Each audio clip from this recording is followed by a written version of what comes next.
léegi notamment ci camp Ousmane Sonko et même parfois à l'entendre parler moom premier ministre on a l'impression que effectivement loolu lay wax quand il dit par exemple que bàyyi ñi fi def yenn ñaawteef yi ñu dem day mel ni complicité ils vont rendre compte ils vont rendre jusqu'au dernier centime en parlant de la traque des biens supposés mal acquis est-ce que loolu tey mën nañu ko imaginer que c'est bon une probabilité quelque chose bon man ça me fait rire parce que ñi wax ne que bu nañ topp Macky Sall dara dañuy wax lu ko neex nañu wax lu leen neex à moins ñu jalgati loi yi parce que l'article 101 est très clair le président de la République n'est responsable d'aucun de ses actes pendant l'exercice de ses fonctions sauf en cas de haute trahison loolu la amul benn juge bu ko mën a topp ban juge mooy def kan mooy arrêté Macky Sall ban procureur moo koy jëli parce que boo ko bëggee inculper da ngay génne texte bi nga koy inculper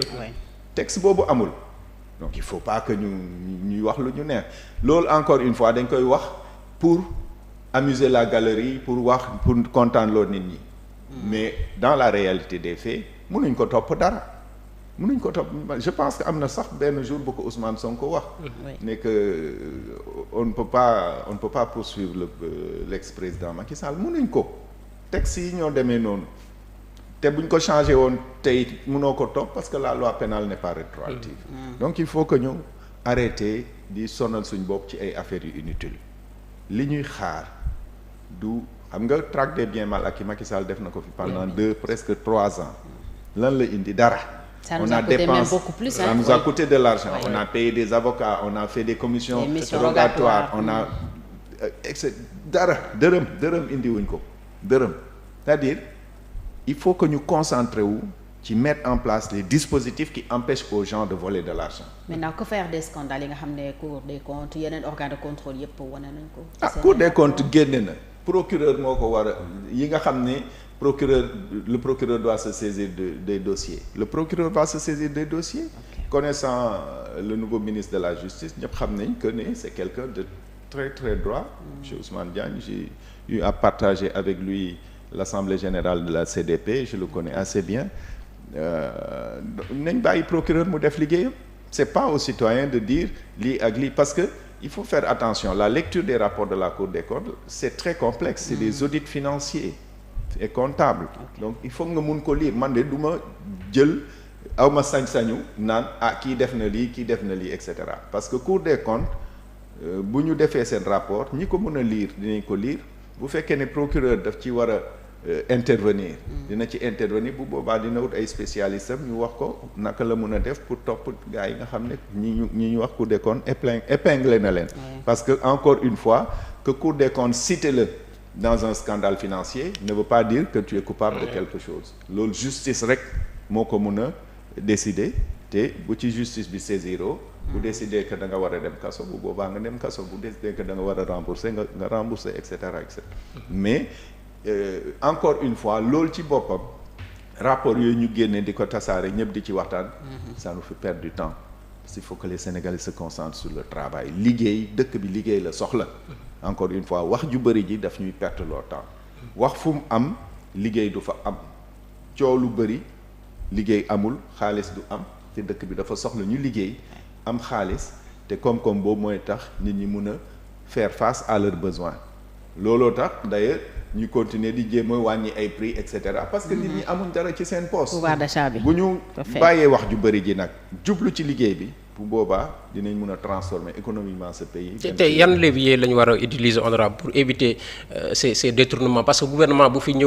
jógee ñu dégg voilà ay détournements yoo xamante ni am na ci yenn ci ñi nga xamante ni c'était des gouvernants tey yan levier la ñu war a adopter pour éviter détournements yooyu li di am ci et puis jafe-jafe bi fan la nekk dañu am une administration défaillante wala une administration boo xam ne dañ ko politiser ba finalement peut-être taxawaay bi mu waroon a am ci li nga xamante ni moom moo di administration amu ko. ñaar yi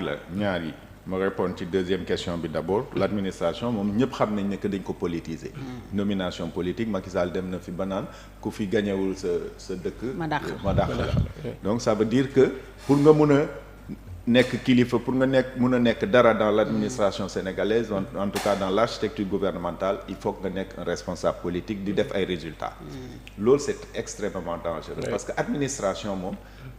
politique yi dañuy dem ñoom dañ fi war a des. boo jëlee par exemple les secrétaires généraux des ministères ñooñu c'est la mémoire des ministères ñoo détenir le bon fonctionnement du ministère comme celui de la présidence voilà mënoo leen politique loo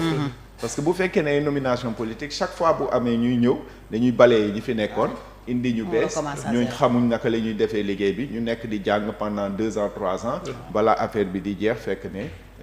on est dans la catastrophe naka lañ mën a def pour que nit ñi bañ a détourner procédure rek procédure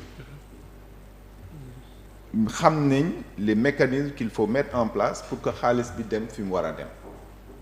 souvent xaalis bi day dem fi mu war a dem mais ay surfacturation yoo xamante ni peut-être moom mooy indi yenn détournement bu fekkee ne procédures yi respecté nañ ko bu fekkee procédures yi respecté nañ ko mënuloo def surfacturation un contrôle régulier peut-être permanent contrôle bi dafa war a permanent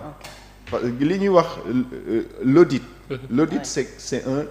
outil de gestion audit doo xaar ba nit ki pare mission yam nga ñëw di xool c'est paradoxal voilà l'audit c'est un outil de gestion et ça doit se faire de façon permanente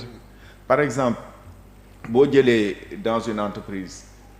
il y a des caisses d'avance comme nu mu doon comme ni mu amee woon à la mairie de Dakar mais cette caisse d'avance est contrôlée à étapes régulières c'est-à-dire bu ñu la joxee caisse d'avance bi pour 1 mois à la fin du mois balaa ngay amaat décaissement da ngay justifier li ñu la joxoon donc yooyu c'est des outils de gestion te xam nañ ko bu ñu ko mettre en place kenn dootul jëlati lu mu war a jël donc manque de contrôle et surtout on est dans un monde moderne avec la digitalisation on peut faire de telle sorte que le contact entre l'individu et l'argent puisse être complètement dématérialisé bu boobaa doo mën a jël forcément xaalis c'est vrai qu'il y a toujours les fausses écritures comme ni nga ko waxee fausse facturation mais su ñu defee le contrôle normal nekk dans des procédures strictes war nañu xam lan moo normal ak lan moo normalul bu surfacturation amee tout de suite bu ñu analyser facture bi dinañ xam facture bi jaarul yoon ñu rejeter ko pour analyse ou pour reprise. Je pense que tey li ñu gën a soxla transparence et loolu d'ailleurs le président Bassirou Diomaye Faye diggee d'autant que commencé nañu exploiter pétrole bi ressources yooyu honorable naka la ñu ko war a gérer justement pour bañ a dundaat les mêmes problèmes yi ñu dundoon. Bon ressources yi c'est déjà réparti par une loi xawma exactement lan moo ci nekk je ne me souviens plus de cette loi. Mais je sais qu'il y a une loi qui répartit les ressources li ñu war a dugg ci budget bi li ñu war a dugal ci ay investissement ak li ñu war a denc pour les générations futures am na une clé de répartition donc loolu je pense que bi ñu koy def nit ñi gis nañ ko je pense que la répartition était assez correcte maintenant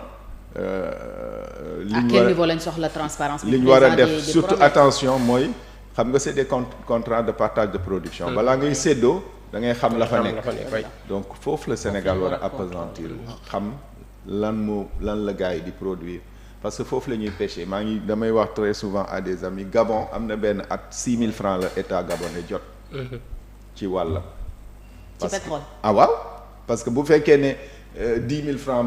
moo fi nekk ñu ne 60% nga am 40% la am 60% de 10 000 francs 6 000 la parce que dañuy dindi frais yépp dindi charge yi balaa ñuy séddoo